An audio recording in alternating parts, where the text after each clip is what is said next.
नहीं बनेगा भील प्रदेश। जय जवाहर साथियों, मैं आपका सौरभ आदिवासी आ गया हूँ एक और नए टॉपिक को लेकर के।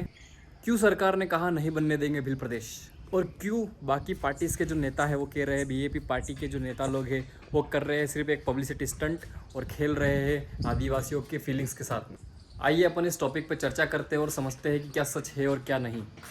तो जिस तरह आपको पता होगा कि भील प्रदेश की मांग को लेकर के ये चीज़ वापस से ट्रेंड कर रही है, वापस से पॉपुलर हो रही है, तो ये क्यों हो रही है और क्या भील प्रदेश की मांग अभी अपन ने सिर्फ जो बीजेपी नेता है वो सिर्फ पब्लिसिटी स्टंट के लिए कर रहे हैं, या फिर वाकई में भील प्रदेश की मांग बहुत पूर्वजों से चली हुई आ रही है और वो जो सच में जो भील प्रदेश बनना चाहिए उसकी मांग को लेकर के हक की लड़ाई लड़ी जा रही है। कुछ ऐसा हुआ कि बीजेपी के नेता सांसद एमपी राजकुमार रोत ने एक ट्वीट किया भील प्रदेश के मैप के साथ में, भील प्रदेश का नक्शा जिसके अंदर कौन कौन से स्टेट मर्ज हो करके और कौन कौन से डिस्ट्रिक्ट फॉर्म हो रहे हैं, और एक पूरा मैप उनने पोस्ट किया कि भील प्रदेश का नक्शा किस तरीके से लगेगा और वो कैसा होगा। उसी से कुछ समय पहले होम मिनिस्टर अमित शाह जी ने भी एक वीडियो में कहा था कि भील प्रदेश की मांग को लेकर के, ये गुरु गोविंद जी महाराज के दौर से चली हुई आ रही जो मांग है भील प्रदेश की, तो ये वीडियो है, मैं डिस्क्रिप्शन में लिंक दे दूंगा,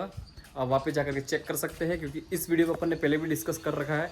आप डिस्क्रिप्शन में जाएंगे, आपको लिंक मिलेगा, उस पर क्लिक करिएगा, आपको उस वीडियो के ऊपर चर्चा भी मिल जाएगी। तो जैसे कि मैंने आपको कहा कि बीजेपी पार्टी के जो नेता लोग हैं वो भील प्रदेश की मांग को लेकर के अब वापस से मुद्दे उठा रहे हैं, वापस से चीज़ें कर रहे हैं, वापस से कैंपेन वगैरह कर रहे हैं। तो क्यों अपोजिट पार्टी के जो नेता लोग हैं वो कह रहे हैं कि ये सिर्फ एक पब्लिसिटी स्टंट करे जा रहे हैं पॉपुलैरिटी में वापस आने के लिए, और ये सिर्फ वोट बैंक को खरीदने के लिए आदिवासी की फीलिंग्स के साथ में खेला जा रहा है। तो आप ये चीज़ समझिएगा कि जो 2 बार एमएलए रह चुका हो और 1 बार सांसद रह चुका हो एमपी, उसको वाकई में पॉपुलैरिटी के लिए कुछ ऐसे पब्लिसिटी स्टंट करने की ज़रूरत है।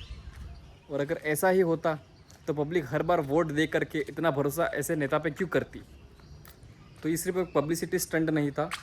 मैं आपको बताना चाहूँगा कि भील प्रदेश की मांग हमारी अभी से नहीं है चली हुई आ रही है, भील प्रदेश की मांग हमारी अंग्रेज़ों के टाइम से चली हुई आ रही है। जब गुरु गोविंद जी महाराज के दौर से हमारी चली हुई आ रही, उनने वो दौर रखी थी कि हमारा भील राज्य में जिस समय हमने अंग्रेज़ों से लड़ाई करी थी, जिस टाइम पे हमारे 1500 से ज़्यादा आदिवासी शहीद हुए थे, जिस टाइम पे ये सारी चीज़ें चली हुई आ रही थी, आप लोग ये समझिएगा कि हमने उन लोगों को नेता बनाया क्यों है, हमारी अलग पार्टी फॉर्म क्यों करी है। क्योंकि पार्टी तो पहले से भी चली हुई आ रही थी, हम दूसरों पे भरोसा कर रहे थे, तब कांग्रेस थी, बीजेपी थी, ये सारी पार्टियां तब भी चली हुई आ रही थी, और हम तब भी वोट दे रहे थे कि हमें तब भी एहसास दिलाया जा रहा था कि आपका एरिया ऐसा डेवलप्ड होगा, आपका एरिया ऐसा विकसित होगा, आपको अच्छी एजुकेशन मिलेगी, आपको अच्छी फैसिलिटीज़ मिलेगी, अच्छे रोड मिलेंगे, अच्छी सर्विसेज मिलेगी। बट क्या हो रहा है, हम वोट दे रहे हैं, ये लोग वोट ले रहे हैं, बस हमें झूठे वादे कर रहे हैं। वादे करने के बाद होता क्या है कि ये लोग क्या करते हैं, बिल पास करते, पैसा खाते, जो भी करते पता नहीं, बस ये सारी चीज़ें कर क्या करते, खुद का जेब भरते और खुद की फैमिली को डेवलप करने की कोशिश करते। अब यहाँ से वहाँ चले जाएंगे, अब आज नहीं तो कल क्या होगा, कुछ केस होगा, मुद्दा उठेगा, तो सरकार खुद की होगी तो केस हटा देंगे, ऐसे कुछ कर लेंगे, या फिर क्या करेंगे, देश छोड़ के बाहर चले जाएंगे, क्योंकि इनके पास ऑलरेडी बहुत सारा पैसा हो चुका होता है। हम लोगों ने क्या किया था, हम लोगों ने खुद की पार्टी खड़ी करी, हम लोगों ने खुद के लोग वहाँ पे खड़ा करे, हमने हमारे लीडर्स को वहाँ पे वोट दिया और हमने पार्लियामेंट में भेजा। क्यों? क्योंकि हमारी आवाज़ पूरे इंडिया में फैल जानी चाहिए, और जो एक गवर्नमेंटल तरीका होता है पॉलिटिक्स के थ्रू, हम वहाँ से हमारी जो चीज़ें हैं, हम जहाँ पे दबाए जा रहे हैं, हम जहाँ पे बैकवर्ड किए जा रहे हैं, तो हम भी आगे आ सके, हमें दबाया ना जा सके और हमारे हक की लड़ाई हम लड़ सके।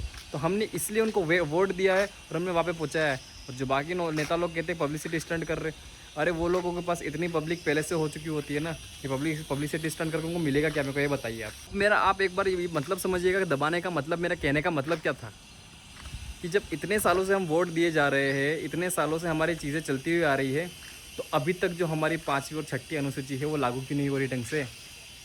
और दूसरी बात ये कि हमारे टीएसपी एरिया में ही क्यों स्कूल सही से नहीं बन पा रही है, क्यों जगह जगह पे स्कूल्स नहीं है, क्यों टीचर्स नहीं है, क्यों स्पोर्ट्स के नाम पे ज़ीरो हो रखा है, क्यों स्पोर्ट्स के नाम पे कुछ सपोर्ट नहीं है, क्यों स्पोर्ट्स के नाम पे भी कोई टीचर नहीं है, क्यों अदर एक्टिविटीज़ के लिए भी कोई इम्प्लीमेंटेशन नहीं है, जबकि बाकी जगहों पे तो हो रखा है। और ये चीज़ भी आप एक बार गौर फरमाना कि क्यों हिस्ट्री में सिर्फ राजपूतों को और मुग़लों को ही बताया जा रहा है, उनकी ही लड़ाई दिखाई जा रही है। क्यों? हमने लड़ाई नहीं करी थी, क्यों हमने शासन नहीं किया था, क्यों? ये सारी चीज़ें, हमारा राज्य नहीं था यहाँ पे। जब राजपूत लोग आए उनसे पहले तो हमारा राज्य चल रहा था यहाँ पे, मुगलों से पहले हमारा राज्य चल रहा था यहाँ पे। अंग्रेज़ भी नहीं आए थे, जब कोई था नहीं उससे, तब उस ज़माने के हम लोग यहाँ पे हैं, हम मूल निवासी हैं यहाँ के। तो ये सारी चीज़ें क्यों छुपाई जा रही है, हमारी हिस्ट्री क्यों छुपाई जा रही है? क्यों? क्योंकि हमको दबाया जा सके, हम ऊपर ना निकल सके। अब जैसा कि हमने हमारे सांसद बनाए, जैसे कि हमने हमारे एमएलएस बनाए, हमारे एमपी बनाए, अब जब विधानसभा में जाकर के आवाज़ उठाते हैं कि हमारे भील प्रदेश के लिए, हमारे धर्म कोड के लिए, तो वहाँ पे भील प्रदेश के लिए सरकार क्या जवाब देती है कि हम सिर्फ कास्ट के बेसिस पे किसी स्टेट को नहीं बना सकते, और ये बच्चों जैसी बातें ना करें इधर आकर के, और ऐसे सपने ना देखें। तो ये चीज़ क्या कहनी चाहती है, क्या कहलाना क्या चाहते हैं ये लोग? एक तो आप लोग हमारा इतिहास दबा रहे, हमारे जो शहीद लोग हुए थे उनके बारे में कहीं स्कूलों में नहीं पढ़ाया जाता, नहीं कहीं पे बताया जाता है। इवन कहीं पे स्कूलों में जाएंगे तो फिर वहाँ पे क्या सिखाया जाता है बच्चों को? ऐसा इन्वायरमेंट क्रिएट किया जाता है कि वहाँ पे क्या लगता है कि आदिवासी कैसे होते हैं, आदिवासी पत्तों में घूमते, जंगली होते, शिकार करते, कच्चा मांस खा जाते, कुछ भी करते। तो हमको कुछ इस तरीके से दिखाया जा रहा है। अब हम हमारे एमपी एमएलएस वगैरह बना रहे हैं, विधानसभा में भेज रहे हैं चीज़ों के लिए, तो अभी भी हमारी आवाज़ नहीं सुनी जा रही है। तो हमें तो नीचे दबाया जा रहा है ना, हमारी बात नहीं सुनी जा रही है। तो ये सब क्यों किया जा रहा है? क्योंकि हम लोग विकसित ना हो पाए, हमारा एरिया डेवलप ना हो पाए। ये लोग नीचे रह गए हैं तो नीचे रहने चाहिए, और बाकी लोग जो हम ऊपर पहुंच गए तो हम ऊपर ही रहने चाहिए। इनकी कुछ ऐसी सोच चल रही है। ये चीज़ मैं नहीं कह रहा हूँ, बस मैं अपने थॉट्स बता रहा हूँ। बाकी आप लोग कमेंट में बताइएगा कि क्या सच है। और तो ये सारी कुछ बातें थी भील प्रदेश को लेकर के। बाकी अगर मैं कहीं गलत हूँ तो आप मुझे प्लीज़ कमेंट सेक्शन में सही करिएगा, और आपके क्या थॉट्स है प्लीज़ वो भी कमेंट सेक्शन में बताइएगा। जय जोहार, जय आदिवासी, जय भारत। मैं आपका सौरभ मनाथ।